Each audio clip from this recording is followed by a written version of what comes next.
Hello mga kars, mga ka-TikTok, mga ka-YouTube. Ito, bumubuo rin tayo talaga nito. Matagal na nga ito, eh. Puro kalawang na. Puro kalawang, puro alikabok na. Ayan, oh. Ayan. Tsaka ito pa isa, oh.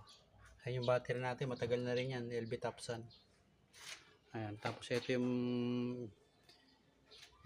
in-order ng isang kaibigan natin. Ayan.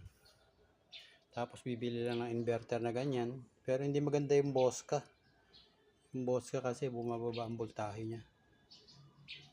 Sabi ng mga comment doon sa isang kwan ko, fake to daw. Yan. Pero ito buo na to. Yan. Nakita nyo. Yan na siya. Nakakabit na siya sa battery. Yun.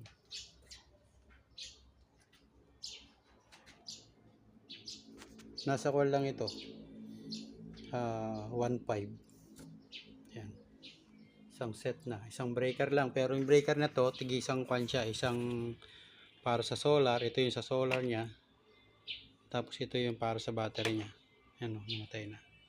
Pag inyon mo yung battery, yan. Tapos pag inyon mo yung solar, yan. Pag pinatay mo yung battery, yan, nakita mo. Naglalaro yung voltahe niya. Kasi nga, una mong ikinisinisinde yung battery. Tapos magkukuman yung battery kung ilan yung kanyang pang solar. Yan. Thank you and God bless.